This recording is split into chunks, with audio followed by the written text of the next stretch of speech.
Buenas tardes, estamos dentro del portal de TUTV, un espacio de todos para todos, y el día de hoy estamos en el programa del Magisterio del Movimiento Democrático Magisterial.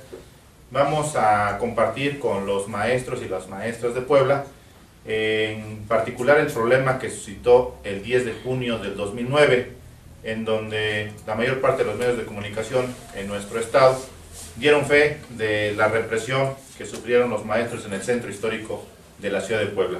Esta represión se origina porque reclaman la nulidad del acuerdo denominado Alianza por la Calidad de la Educación, que se suscribió entre el gobierno federal y los maestros, representados por el Sindicato Nacional de Trabajadores de la Educación, con fecha 15 de mayo del 2008. Esto fue prácticamente lo que destapó. Previamente se vino la reforma a la ley del ISSSTE en abril, fines de marzo, principios de abril del 2008, y después el detonante para el efecto de dar la puntilla de la movilización del magisterio fue a partir del 15 de mayo del 2008. La alianza, ¿en qué consiste la alianza? El famoso acuerdo por la Alianza por la Calidad de la Educación en México, licenciado. Bueno, de acuerdo a lo que el mismo acuerdo refiere, señala que el objetivo central de esta alianza es que se propicie una movilización amplia en el sentido de poder abatir, ¿no? Pues el rezago educativo de algún modo, pero también señala que parte de esta estrategia implica, dice él, una corresponsabilidad social.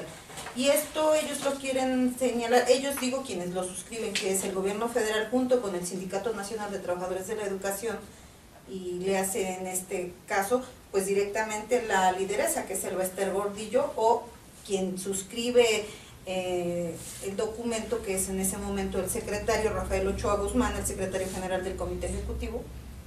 Señalan que bueno, lo que quieren es corresponsabilizar a la sociedad, incluso hasta del mobiliario de los planteles educativos, ¿no? Cuando, bueno, esto contraviene lo dispuesto en el artículo 3º constitucional, de que es una obligación del Estado, ¿no? Cabe señalar que un grupo importante de maestros ya acudió al Tribunal Federal de Conciliación y Arbitraje, en donde están reclamando la nulidad del acuerdo de esta alianza. Pero a nivel de movilización política, los maestros, sustentados en el artículo 9º constitucional, que señala lo siguiente, dice: no se podrá coartar el derecho de asociarse o reunirse pacíficamente con cualquier objeto lícito, pero solamente los ciudadanos de la República podrán hacerlo para tomar parte en los asuntos políticos del país. Ninguna reunión armada tiene derecho a deliberar y no se considerará ilegal y no podrá ser disuelta una asamblea o reunión que tenga por objeto hacer una petición o presentar una protesta por algún acto a una autoridad, si no se profieren injurias contra esta, ni se hiciere uso de violencias o amenazas para intimidarla o obligarla a resolver en el sentido que se desee. El 10 de junio fueron convocados los maestros, marcharon en el centro histórico de nuestra ciudad capital, pero la respuesta del gobierno fue reprimirlos. ¿Cuál es su opinión al respecto? Claro, antes que eso nada vamos a contar de manera inmediata que es sumamente preocupante que ciertos derechos del hombre que fueron consagrados en 1789 en la Revolución Francesa y que con anterioridad también la Declaración de los Derechos del Hombre se había planteado, por ejemplo, lo mismo, ¿no? La libertad de expresión, la libertad de reunirse, de asociarse, de trabajar en el rubro que uno quisiera, y son derechos ya consagrados con anterioridad. Y esto lo decimos porque efectivamente el constituyente los retoma, y es sumamente penoso que ni siquiera estos aspectos básicos aquí en Puebla pues se opte por una política represiva como el 10 de junio, y esto es sumamente lamentable. Yo creo que ahí el gobierno actuó con excesiva fuerza, con excesiva prepotencia, y creo que nosotros los ciudadanos debemos reivindicar estos derechos que están plasmados en la propia Constitución. Y lo que pasó ahí es que lejos de que el gobierno se sentara con los maestros que piensan diferente y que también está bien plasmado en la Constitución, y decir, bueno, ¿cuáles son sus problemas? ¿Cuáles son los rescindidos? ¿Cuál es su planteamiento en relación a la Alianza para la Calidad Educativa que están planteando como alternativa, y discutir una política educativa distinta a la que se está planteando? Porque hay que decirlo, licenciado Cuellar, bueno, compañeros abogados, este proyecto de educación educativa es autoritario, vertical, centralista, y que no toma en cuenta el consenso de los maestros. Y los maestros simplemente lo que estaban haciendo es reivindicar sus derechos de ser escuchados. Y el Estado optó por una política de garrote y de represión, y creo que eso lo debemos de reprobar todos. Bueno, antes que nada también en relación al ASE, ¿no? Esta es una copia fiel del fracaso educativo en Estados Unidos. O sea, se lleva a la privatización a la educación directamente, al hacer responsable a la sociedad de padres de familia, en cuanto, como decía aquí la abogada, en cuanto a la administración, e inclusive más adelante al pago del salario de los propios maestros, ¿no? Entonces el Estado se quiere quitar la responsabilidad de la educación que es pública y gratuita, dejándola a empresas que se encarguen de la certificación de los maestros, que lo están haciendo.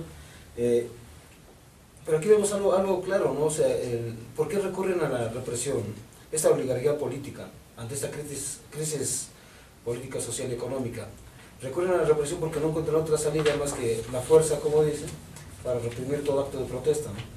Y vemos que los actos de protesta que se están dando hoy se están reduciendo más y están llevando al Estado en sí a un Estado prefascista. Inclusive la declaración que hace Darío Carmona, en que se tuvo que reprimir a los maestros para mantener la paz social, pues nos recordamos a Hitler, ¿no? Orden y progreso, los estigmas del fascismo.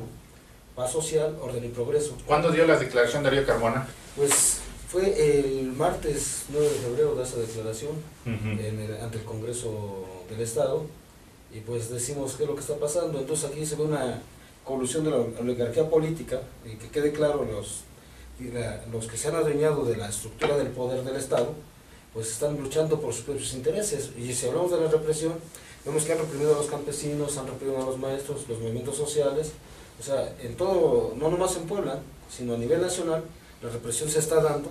¿Por qué? Porque no tienen la capacidad de respuesta y están privatizando de acuerdo a los dictados del Fondo Monetario Internacional, el Banco Mundial, para privatizar todos los bienes que tiene la nación y dejárselos en este caso a los españoles, y podemos decir que hoy nos están conquistando por la vía económica, ¿no? O sea, más bien despojándonos otra vez y colonizando al Estado mexicano, llevándose todos nuestros bienes. Bueno. O sea, siguen todavía robándonos nuestros bienes y destruyendo nuestra nación. Regresaremos en la siguiente pausa para el efecto de platicar en concreto sobre el acuerdo, cuál es la posición que señala el tribunal. Fíjense, les vamos a informar lo que resolvió el tribunal en fecha reciente, con fecha 9 de diciembre del 2009, y que les notificaron a los maestros el 14 de enero del 2010. En un momento regresamos, no se olviden, están en el portal de TUTV y estamos dentro del programa del Movimiento Democrático Magisterial. Regresamos.